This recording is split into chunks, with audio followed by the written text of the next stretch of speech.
जब मैं पूरा रिसर्च कर रहा था और संजय कपूर के परिवार, उनकी पत्नी, उनके बच्चों के बारे में, तो जो हैरानगी मुझे हुई, मैं समझता हूं आप भी हैरान हो जाएंगे। असल में ये हैरानगी प्रिया सचदेव के तरफ से आई है। प्रिया सचदेव को जितना आप जानेंगे, आप उनके मुरीद हो जाएंगे, आप उनके दीवाने हो जाएंगे, आप कायल हो जाएंगे। प्रिया सचदेव एक ऐसी शख्सियत है जिसमें करुणा, समझदारी, प्रेम, समझदारी और बिजनेस एक्यूमेन इतना कूट कूट कर भरा है जिसकी आप कल्पना नहीं कर सकते। एक पंजाबी परिवार की बेटी, पढ़ाई में उम्दा, मैथमेटिक्स के 2 मेजर उन्हें मिले हुए हैं, एमबीए विदेश से पढ़कर के आई, मैथमेटिक्स में रुझान, साइंस में उनकी रुचि, उसके बाद बिजनेस एडमिनिस्ट्रेशन किया और बहुत अच्छी पढ़ी लिखी हैं ये। लंदन स्कूल ऑफ इकोनॉमिक्स से इन्होंने पढ़ाई की, जहां जाना हर व्यक्ति का एक ड्रीम होता है, और एलएसी में जाकर के वहां से पढ़ाई करके वापस आकर के फिर नौकरी करना, नौकरी के बाद फिर बिजनेस करना, और बिजनेस भी ऐसा नहीं कि यूं ही हो गया। भारत के 400 बिलियन डॉलर के बाजार में अपना झंडा गाड़ रही थी प्रिया सचदेव। ये छोटा मोटा उनका बिजनेस नहीं था। लग्जरी फैशन में जो हाथ आजमा रही थी प्रिया सचदेव, उसकी कोई तुलना नहीं थी। और ये जो रॉक एंड शॉप करके उनका ब्रांड था, और दिल्ली के ही डीएलएफ एम्पोरियो में जब उन्होंने पहला अपना शोरूम खोला, जिनके पास एक एक बैग की कीमत 10-10 लाख, 15-15 लाख रुपए तक होती थी, 4 लाख, 5 लाख, 2 लाख, 3 लाख तो समझिए कि मामूली बैग्स हुआ करते थे। चाहे वो फैशन का कोई भी ट्रेंड ले लें, फीमेल बैग हो, पर्स हो, ऑर्नामेंट्स हो, ज्वेलरी हो, क्लोथ्स हो, क्लोथिंग में तो इन्होंने कमाल ही कर दिया था। ऐसा कोई फैशन डिजाइनर नहीं था जिनको इन्होंने इंटीग्रेट नहीं किया अपने फैशन ब्रांड के साथ। देश के जाने माने मशहूर फैशन डिजाइनर सबको इन्होंने अपने साथ इंटीग्रेट किया, और लग्जरी फैशन का भारत में 2009 के बाद से जो चलन शुरू हुआ, उसकी फ्रंट रनर थी प्रिया सचदेव। तो अपनी अच्छी पढ़ाई का बेहतरीन इस्तेमाल कर रही थी अपने करियर में। खैर, प्रिया की फिर मुलाकात होती है विक्रम चटवाल से, और प्रिया खुद बताती है कि विक्रम से जो उनकी शादी हुई है, वो मुलाकात तो हुई थी पहले इन दोनों की, लेकिन वो एक प्रकार की अरेंज मैरिज टाइप का ही था, क्योंकि वो कॉन्शियस डिसीजन था प्रिया का जब वो विक्रम से शादी कर रही थी।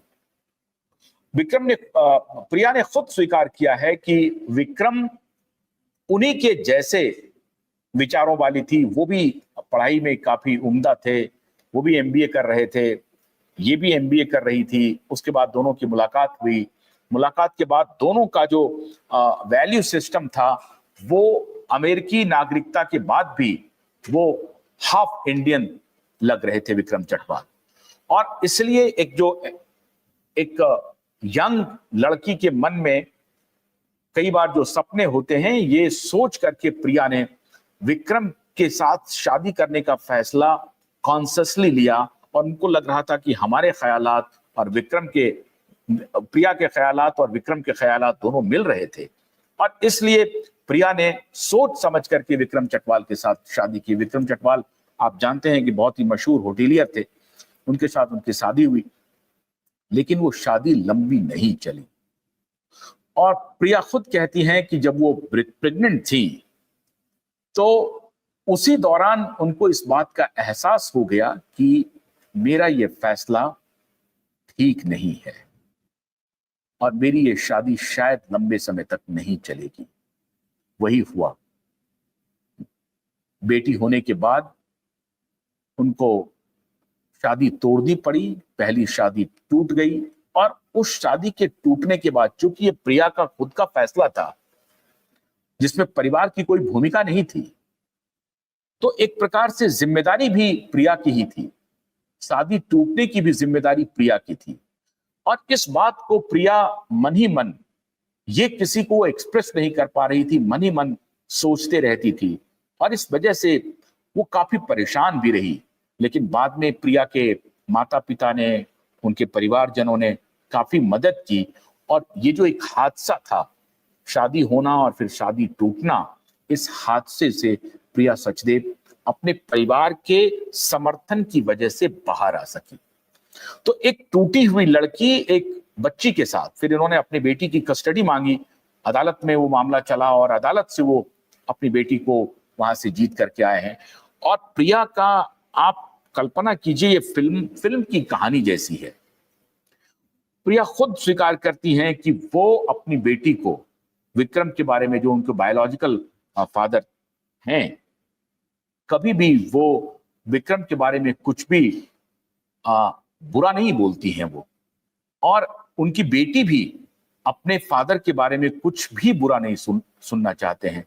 जबकि प्रिया कहती हैं कि उनमें बहुत सारी खामियां हैं जिसकी वजह से हमें ये छोड़ना पड़ा घर को। लेकिन बेटी एक तरफ अपने पापा को आज भी पसंद करती हैं और बेटी अपने पापा के ही सरनेम को फॉलो कर रही है। उनकी जो सफायरा, उनकी बेटी हैं, 18 साल की हैं, सफायरा चटवाल उनके सरनेम को फॉलो करती है। प्रिया ने अपना सरनेम नहीं चेंज किया। प्रिया का सरनेम तब भी सचदेव था और जब संजय कपूर से जब दूसरी शादी हुई तब भी उन्होंने अपने सरनेम को चेंज नहीं किया। आज भी प्रिया सचदेव ही है। तो प्रिया अपनी बेटी जो अपने पिता के सरनेम को कैरी कर रही हैं, उनके साथ एक अच्छा रास्ता बनाना। बेटी पिता को भी पसंद करती है, माता को भी पसंद करती है, मां को भी पसंद करती है। तो ऐसे में, और मां अब पिता के साथ नहीं है, मां के मन में पिता को लेकर के बहुत सारी कटुता भी है, लेकिन वो इस कटुता को अपनी बेटी के सामने एक्सप्रेस नहीं कर सकते हैं। और उसके बाद 2017 में फिर एक घटना घटी जब संजय कपूर से उनकी मुलाकात हुई और 2017 में संजय कपूर से उनकी शादी हो गई। अब शादी के बाद की कहानी शुरू होती है और यहां के बाद आपको प्रिया को आप एक अच्छे इंसान के रूप में तारीफ करना आपकी मजबूरी हो जाएगी। प्रिया वाकई में एक बेहतरीन शख्सियत की मालकिन है, एक संजीदा इंसान है, बहुत गंभीर इंसान है। और इसमें प्रिया की पढ़ाई लिखाई का मैं समझता हूं कि बहुत बड़ा योगदान है। या अपने पिता के साथ मिलकर के कुछ दिन पिता के साथ बिजनेस में काम करना, नौकरी करना, फिर बॉलीवुड में भी जाना, मॉडलिंग करना। एक दौर में काफी अच्छी मॉडल रही प्रिया और मॉडलिंग करके फिर वापस आई। बहुत सारे संघर्ष के रास्तों से गुजरी है प्रिया। शादी हुई, शादी टूट गई, फिर वो अपने बिजनेस को आजमा रही थी। बिजनेस के बाद उनकी मुलाकात हुई एक ऐसे व्यक्ति से जिनकी जो दूसरी पत्नी थी वो एक्ट्रेस थी, कपूर खानदान की बेटी थी, बड़े खानदान की बेटी थी और वो उनकी एक प्रकार से सौतन हुई। तो संजय कपूर की दूसरी पत्नी, उसको रिप्लेस कर रही थी प्रिया। संजय कपूर बॉलीवुड की करिश्मा बॉलीवुड की मशहूर अदाकारा थी। अब उसको रिप्लेस करके प्रिया संजय कपूर की तीसरी पत्नी बन रही थी।